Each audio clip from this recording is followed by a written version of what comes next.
Supreme court ने family member की मौजूदगी में बानी पीटीआई का मेडिकल करवाने की इस्तदा मुस्तरद कर दी। अदालत का 16 फरवरी से कबल बानी पीटीआई की आंख का इलाज और बच्चों से बात करवाने का हुक्म। अटार्नी जनरल ने अदालती हदायत पर अमल दरामद की यकीन दहानी करा दी। सुप्रीम कोर्ट में बानी पीटीआई की जेल में हालत और फराम करदा सहूलियात के मुतालिक केस की समाअत वकील सलमान सफदर और attorney general chief justice Yahya Afridi और जस्टिस शाहिद बिलाल पर मुश्तमिल 2 रुकनी बेंच के रूबरू पेश। Friend of court Salman Safdar ने रिपोर्ट की सिफारिशात पढ़कर सुना दी। सलमान सफदर ने कहा कि बानी पीटीआई की सेहत से मुतल्लिक फौरी मुदाखलत की ज़रूरत है। चीफ जस्टिस ने रिमार्क्स दिए, सेहत का मसला सबसे अहम है, बानी की सेहत के मामले पर भी मुनासिब फैसला देंगे। सेहत के मामले पर हुकूमत का मौक़िफ़ जानना चाहते हैं। अटॉर्नी जनरल का कहना था कि सेहत की सहूलियात फराम करना रियासत की जिम्मेदारी है, अगर कैदी मुतमईन नहीं तो रियासत इक़दामात करेगी।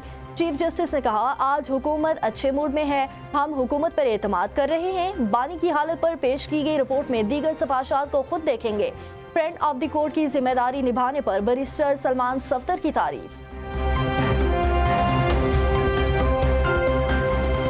सुप्रीम कोर्ट में तोशाखाना फौजीदारी केस में बानी पीटीआई के ट्रायल के खिलाफ फैसला महफूज। चीफ जस्टिस ने रिमार्क्स दिए, हम इस पर मुनासिब आर्डर करेंगे, अपील के कानूनी पहलू का जायजा भी लेंगे। दरख्वास्त गुजार ने ट्रायल कोर्ट का इख्तियार चैलेंज कर रखा है, अब तो ट्रायल का फैसला भी आ चुका, फैसले के खिलाफ अपीलें ज़ेरुल तवा हैं। ऐसी सूरत में क्या ये मुकदमा गैर मुअस्सर नहीं हो चुका? वकील लतीफ़ खोसा ने कहा, नॉर्मल मुकदमा होता तो मैं गैर मुअस्सर होने का कहता, अगर हम मुकदमे की कानूनी हैसियत पर हुक्म दें तो ये फ्रीकैन को मुतासिर करेगा। चीफ जस्टिस ने कहा, हम एपीलेट कोर्ट का किरदार अदा नहीं करेंगे, हमें हाई कोर्ट के दायरा इख्तियार का ख्याल भी रखना है। आज की समाअत का हुक्म बाद में जारी करेंगे।